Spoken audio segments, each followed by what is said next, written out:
찬송하시겠습니다. 453장 찬송. 453장.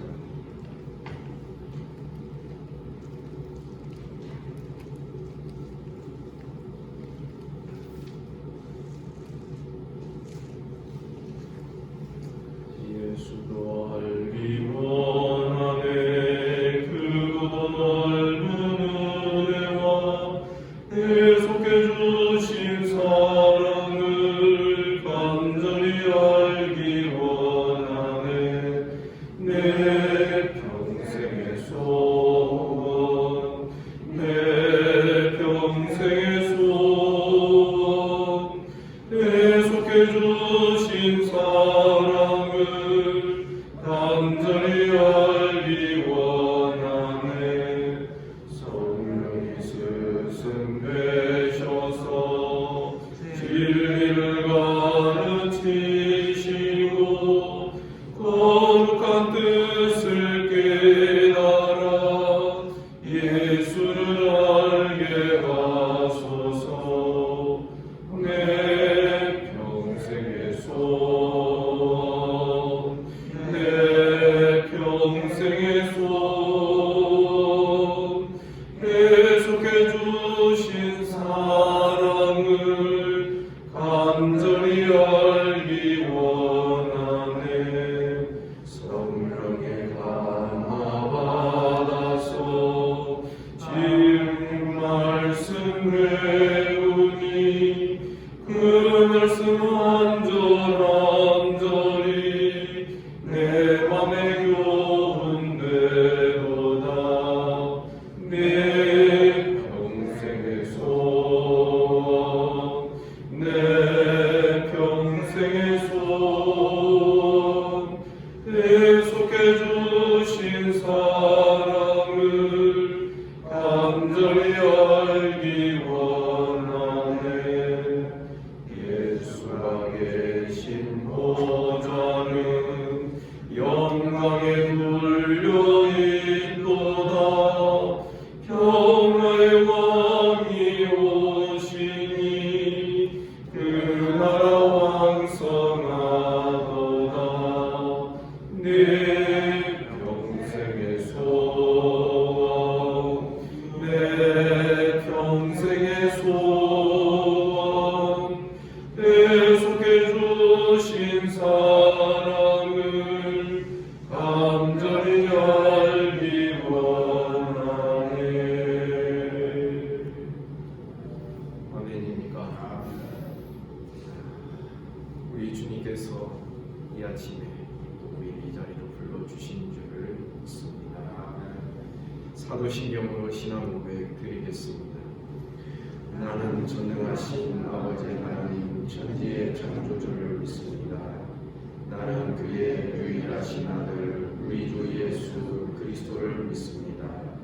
그는 성령으로 잉태되어 동정녀 마리아에게서 나시고 본디오 빌라도에게 고난을 받아 십자가에 못 박혀 죽으시고 장사된 지 사흘 만에 죽은 자 가운데에서 다시 살아나셨으니 하늘에 오르시어 전능하신 아버지 하나님 우편에 앉아 계시다가 거기로부터 살아있는 자와 죽은 자를 심판하러 오시리라. 나는 성령을 믿으며 거룩한 공교회와 성도의 구제와 죄를 용서하는 것과 몸의 부활과 영생을 믿습니다. 아멘. 하나님 말씀 누가복음 11장 27절 11장 27절부터 36절까지 교독하겠습니다.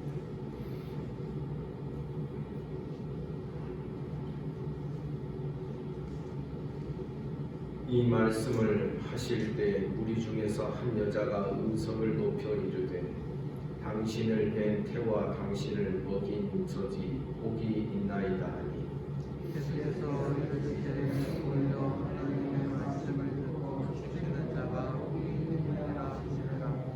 우리가 모였을 때 예수께서 말씀하시되 이 세대는 악한 세대라 표적을 구하되 요나의 표적밖에는 보일 표적이 없나니 내가 이스라엘 사람들에게 그들이 경고하시되 인자도 이 세대에 들어가니라. 심판 때에 남방 여왕이 일어나 이 세대 사람을 정죄하리니 이는 그가 솔로몬의 지혜로운 말을 들으려고 땅 끝에서 왔음이거니와 솔로몬보다 더 큰 이가 여기 있으니 심판 때에 이스라엘 사람들이 일어나 이 세대 사람을 정죄하리니 이는 그들이 요나의 증거를 듣고 회개하였으므로 요나보다 더 큰 이가 여기 있느니라. 누구든지 등불을 켜서 속에나 말 아래 두지 아니하고 등경 위에 두나니 이는 들어가는 자로 그 빛을 보게 하려 함이라. 내 눈에 눈물은 눈이라. 내 눈이 성하면 온 몸이 밝을 것이요 만일 나쁘면 내 몸도 어두우리라. 그러므로 내 속에 있는 빛이 어둡지 아니한가 봐라. 내 온몸이 밝아 눈도 어두운 때가 있으면 등불의 빛이 너를 비출 때와 같이 온전히 밝으리라 하시니라. 27절에서 이 말씀을 하실 때 어제 본문의 말씀을 이야기하는 것입니다. 그래서 귀신을 쫓아내시고 말 못하는 사람의 그 말 못함을 고쳐주시고 이것으로 말미암아 사람들이 분쟁을 일으킨 것이지 바알세불의 힘을 힘입어서 저가 귀신을 쫓아내고 주님이 그렇게 그들의 말을 들으시고 하나님의 나라를 강구하시고 말씀하신 내용을 의미합니다. 이 말씀하실 때 우리 중에 한 여자가 음성을 높여 이르되 당신을 뵌 태와 당신을 먹인 젖이 복이 있나니. 이 말씀 자체로 보면 별 문제가 없는 것 같습니다. 주님께서는 이 말씀을 그대로 받아들이지 아니하시니 28절 예수께서 이르시니 오히려 하나님의 말씀을 듣고 지키는 자가 복이 있느니라 하시니 왜 한 여자의 예수를 높이는 그 말에 대하여서 받지 아니하시고 다른 말씀을 하시는 것입니다. 지금 이 여자는 예수님 개인에게 집중하고 있습니다. 다시 말하자면 예수님을 하나님이 보내신 아들 또 이어지는 어떤 구원 역사를 이루실 그런 예수님으로 깨닫고 믿는 것이 아니라 한 영웅을 대하는 태도라는 것입니다. 사실 그 성경에 외경이라는 것이 있습니다. 성경은 아니죠. 캐톨릭은 그 외경을 지금도 쓰고 있지만 그 외경에 도마전이라는 것이 있는데 어릴 때 예수님이 하늘을 나는 새를 이렇게 손으로 가리키니까 새가 떨어지고 또 어떤 뱀을 이렇게 가리키니까 그 뱀이 죽는다든지 그런 어떤 마술적이고 신비로운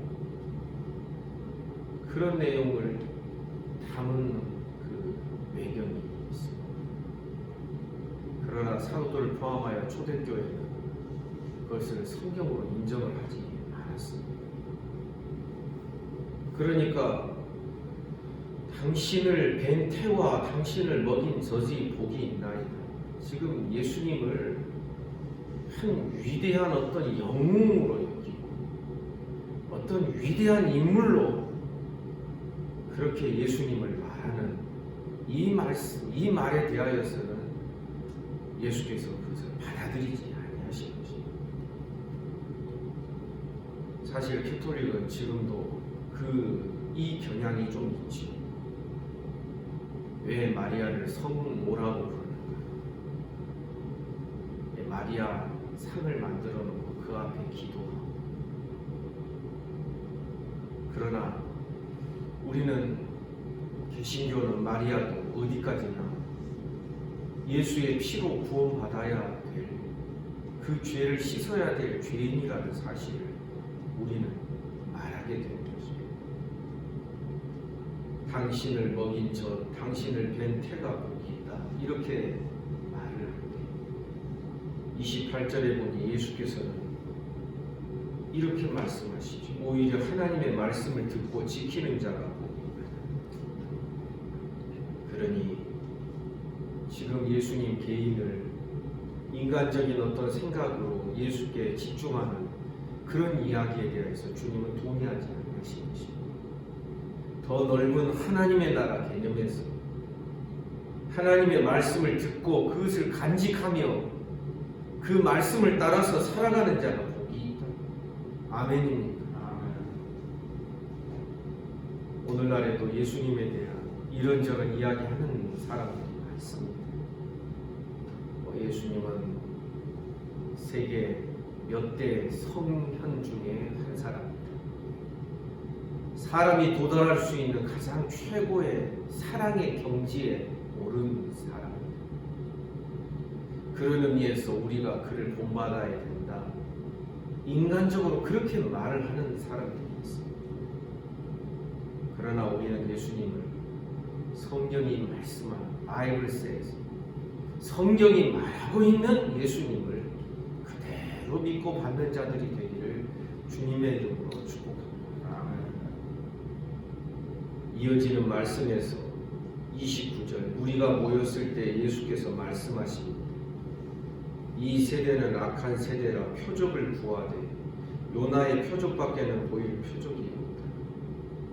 왜 갑자기 표적을 말씀하시느냐? 어제 본문 16절에 보면 더러는 예수를 시험하여 하늘로부터 오는 표적을 구했다고 했습니다. 그래서 어제 본문에서는 표적에 대한 이야기를 하지 아니하시고 귀신을 쫓아내는 그 문제에 대하여서만 이야기를 하셨고, 이제 29절에서 이 세대가 구하는 표적에 대해 말씀하신 것입니다. 왜 표적을 구하는 이 세대를 악한 세대라 합니까? 지금 사람들이 구하는 표적은 귀신을 쫓아내는 그 정도의 표적이 아니라 더 큰 표적. 표적과 이적을 구하는 자는 항상 더 큰 것, 더 굉장한 것, 더 마술적이고 더 주술적이고 더 놀라운 것을, 표적을 구하는 것이 고통인 것입니다. 이 표적을 구하는 자들을 악한 세대라 그렇게 말합니다. 왜 그렇습니까? 주님은 말씀합니다. 표적을 구하되 요나의 표적밖에는 보일 표적이 없는, 요나의 표적은 사흘 동안 물고기 뱃속에 들어가 있다가 그 요나가 토해짐을 받고, 이것이 예수님이 사흘 동안 장사되었다가 다시금 죽음에서 토해져서 부활의 첫 열매로 부활하시게 되는 이 표적이 가장 큰 표적일 수밖에 없는 것입니다. 죽은 사람이 살아나고 귀신이 쫓겨나가고 나병 환자가 고침받고 오병이어로 5,000명 장정만 해서 5,000명 이상이 먹고 12광주이 남은 것을 남겼고, 사람 볼 때에는 이런저런 큰 표적을 말할 수 있겠어요. 그러나 예수님께서 정작 보여주시고자 하시는 큰 표적은 요나의 표적밖에 없는 것입니다. 십자가의 표적인 것입니다. 여러분, 표적이 무엇을 의미합니까? 표적은요, 뒤에 있을 때마다 제가 말씀드렸지만 그 나타난 기적과 이적의 그 현상 그 자체를 말하지 않습니다. 표적은 항상 이 보이는 것에 놀라운 사건을 통하여서 저기를 가리키는 거죠.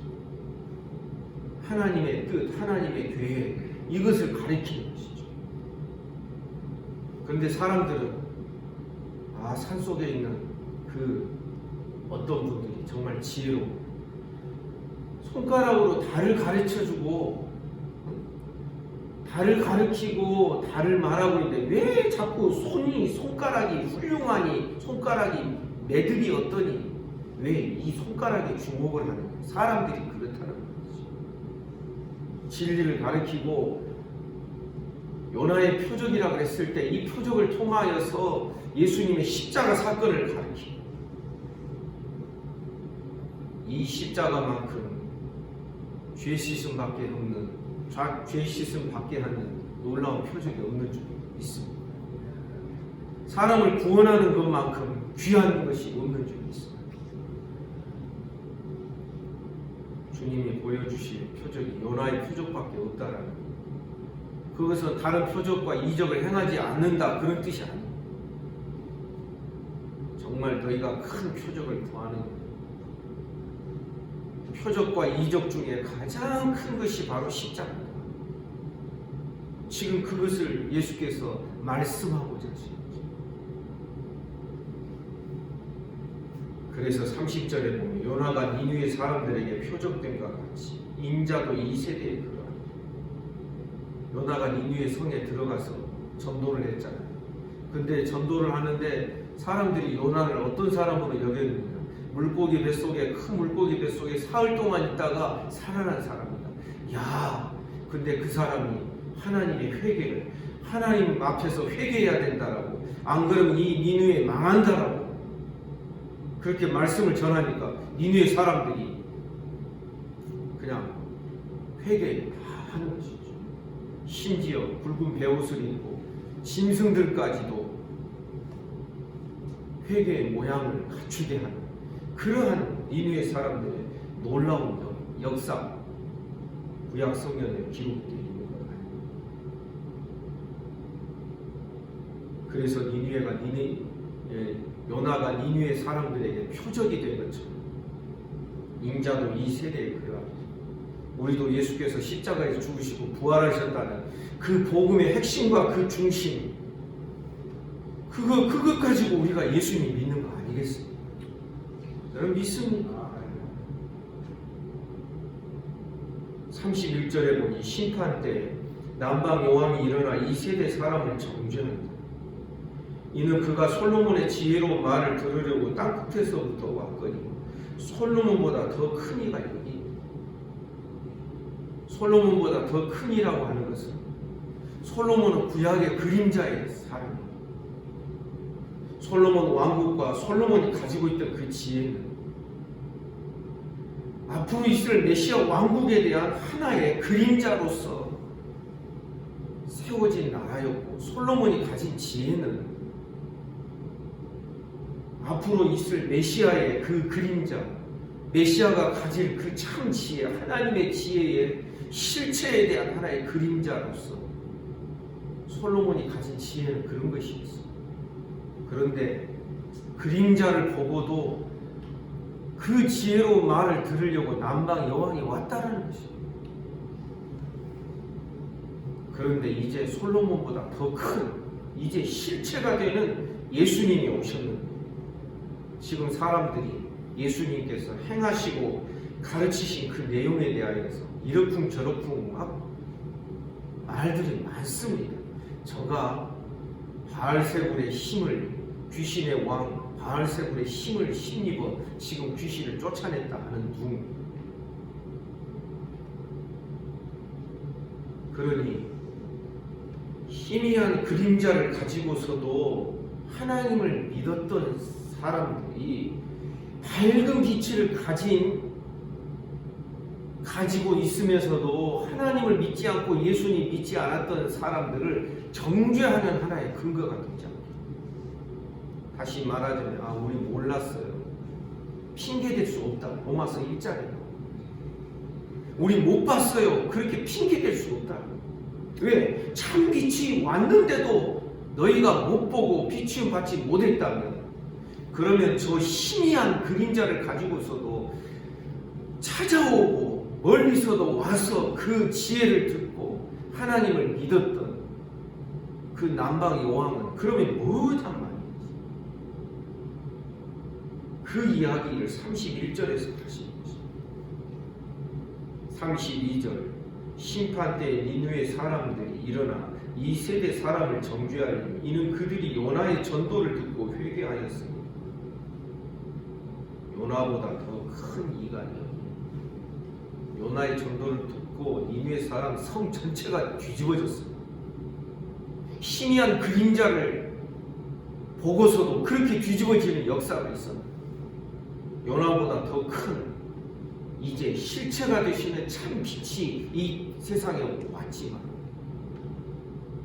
이러쿵 저러쿵 반대의 말을 하고 계속해서 태클을 걸고 이게 뭐냐 하는 이야기.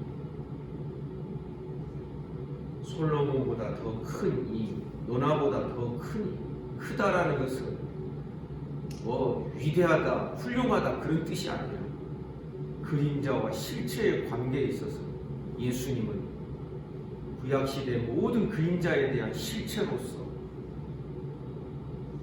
원형으로 오신 주님이시라는 사실을 우리에게 보여주는 것입니다. 그런데 말씀이 그것으로 끝나지 않고 33절로 이어집니다. 누구든지 등불을 켜서 움속이나 말 아래 두지 아니하니라. 말이 어디냐면 침대 밑 같은 그런 밑에 혹은 어떤 상자 밑에 그런 곳이 움속이나 말 아래 등불을 켜서 두지 아니하고 등경 위에 둔다. 위에 둔다. 이는 들어가는 자로 그 빛을 보게 하려. 이 말씀이 다른 복음서에서 기록될 때는 다른 의미겠지만 이 누가복음 오늘 본문에서 기록되는 의미가 뭐냐면 지금 예수님과 예수님의 사역을 의미하는 것입니다. 그 예수님과 예수님의 사역이 감추인돼서 지금 그렇게 해서 일어나는 사건이 아니다. 등불을 켜서 등경 위에 두는 것처럼 모든 사람들이 다 보고 주목하고 그것을 그 음성을 듣고 그 예수님과 그 사역을 다 볼 수 있도록 공개적으로 지금 다 하고 있다. 그래서 주석가들은 해석합니다. 33절에 등불을 켰다 했을 때 이 등불은 예수님과 그의 사역을 의미합니다. 그의 행하시는 모든 것들이 지금 은밀하게 사람들 안 보는 데서 행해지는 것이 아니라 모든 사람에게 다 공개되어 있다. 그런데 이 예수님의 등불을 34절에 보니 내 몸의 등불은 눈이라. 한 개인에게 있어서 등불은 눈이다. 예수님도 등불이고 우리 눈도 등불인데 오늘 매일 성경의 표현이 참 좋습니다. 예수님의 등불 되심과 우리의 눈이 등불되는 것이 만나야 한다. 저는 만나는 그 정도를 더 지나서 연합이라고 저는 다시 표현하고 싶습니다. 다시 말하자면 빛 대신 예수님을 바라보는 우리 눈이 밝아야 된다. 아멘입니다. 그래서 그 다음에 이 말씀이 나옵니다. 내 눈이 성하면 온몸이 밝을 것이다. 예수님에 대한 이 눈이 밝으면 온몸이 밝다. 그래서 내 눈이 성하면 할 때 이 성하면 이것은 순수함을 말합니다. 단순한 것을 말합니다. 복잡하게 꼬여있는 것을 말하지 않습니다. 여러분 눈이 저도 좀 침침해져가고 있다라고 말씀드리십니다. 여러분 눈이 시원하고 환하면 정말 온몸이 기분이 좋지 않습니다. 내 눈이 성하면 전 인생이 밝아지는 것입니다.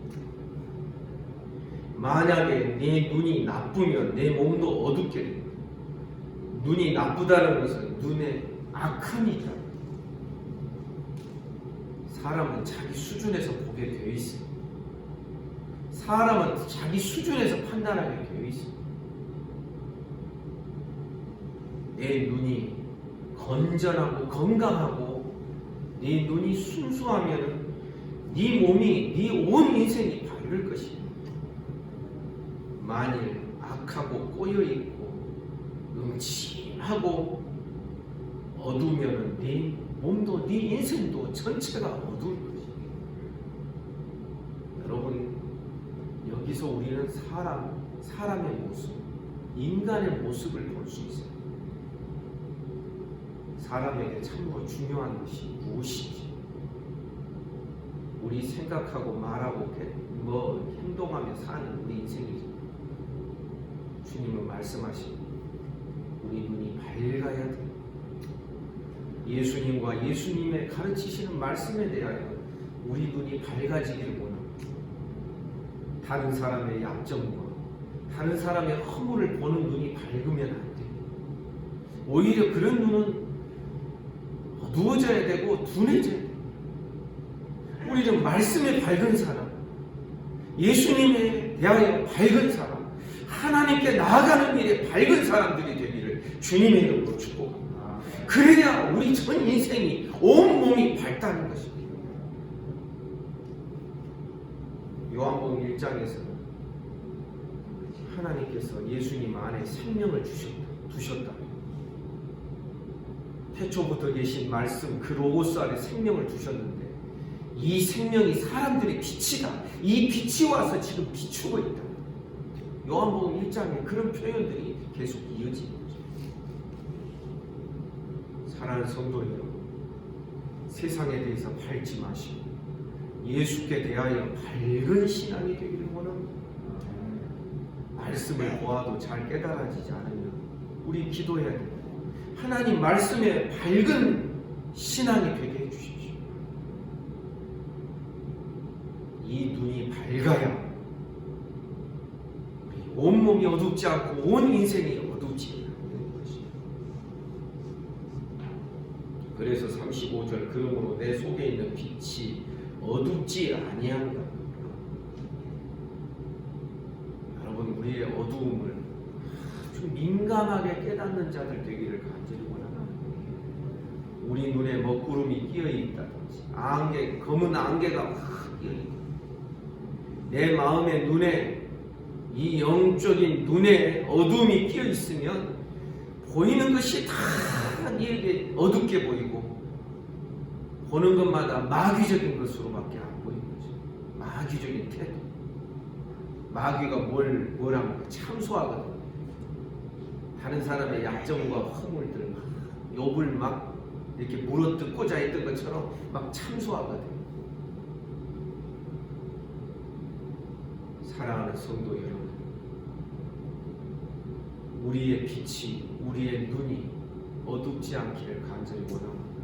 그래서 우리의 눈과, 영적인 눈과 빛 대신 예수님이 만나서 연합을 하고 그 빛이신 예수께서 우리의 마음속에, 우리의 삶 속에 들어오셔서 어두움들을 몰아내시고 빛 가운데로 우리를 인도하시는 것을 경험하고 체험하는 우리 모두가 되기를 주님의 이름으로 축복합니다. 36절에 보니 내 온몸이 밝아 조금 더 어두운 데가 없으며 등불의 빛이 너를 비출 때와 같이 온전히 밝으리라. 주님과 우리가 빛으로 함께 연합이 되고 빛 대신 주님이 우리의 심령과 빛으로 함께 결합이 되고 온전히 밝음으로 나아가는 저와 여러분 우리 모두가 되기를 주님의 이름으로 축복합니다. 주께서 지금 이 말씀을 하시는 이유는 빛이 이 세상에 오셔서 지금 이적도 행하고 표적 행하고 말씀도 가르치시고 그렇게 계속 빛을 비춰주고 계신데 사람들이 그 빛을 깨닫지 못하는 이 안타까운 현상을 놓고서 지금 주님이 하시는 말씀입니다. 혹 우리도 보기는 보아도 알지 못하고 듣기는 들어도 깨닫지 못하는 자가 될까 두렵습니다. 날마다 나는 빛 가운데 있는가? 내 눈이 과연 빛인가? 내 영안이 정말 빛으로 열려 있는가? 성령은 우리의 마음의 눈을 밝히시는 하나님의 성령이신 줄을 믿습니다. 기도하자는 것입니다. 간구하자는 것입니다. 하나님 나를 빛 가운데로 날마다 인도해 주시옵소서. 내 안에 세상적이고 세속적이고 뱀을 닮은 형태의 그 모든 것들을 날마다 십자가에 못 박고 밝음으로 나아가는 우리 모두가 되기를 간절히 원합니다. 기도하겠습니다. 하나님 아버지, 오늘도 우리에게 이 아침에 불러주시고 주의 말씀을 대면케 하여 주시니 감사합니다. 오늘 하루도 주님과 함께 동행하게 하시고, 비록 코비드 상황 속이지만 그러나 우리가 참으로 빛 되신 주님과 주의 말씀과 더불어 날마다 빛 가운데서 기쁨과 감사로 생활하는 법을 배워나가는 우리 모두가 되게 하여 주옵소서. 살든지 죽든지 주의 뜻대로 이루어지기를 간절히 원합니다. 주님, 오늘도 이 아침에 몸이 아픈 우리 성도들이 있습니다. 하나님께서 어루만져 주시옵소서. 소위로부터 시작하여 최영석 집사님 이르기까지, 경호 집사 부친에 이르기까지 하나님께서 쓰다듬으시고 구원할 자를 구원하시고 하나님 은혜와 복을 내려 주옵소서. 예수의 이름으로 명하노니 깨끗함을 받을지어다. 오늘도 나라와 민족을 지켜 주시옵소서. 한국교회를 불쌍히 여기시고 주변의 나라들 또한 지구촌에 고통하며 살아가는 모든 인생들 하나님 은혜를 베풀어 주시기를 원합니다. 주님, 오늘 하루의 모든 삶을 우리 주님께 의탁합니다. 예수님 이름으로 기도하옵나이다. 아멘. 말씀 묵상하시겠습니다.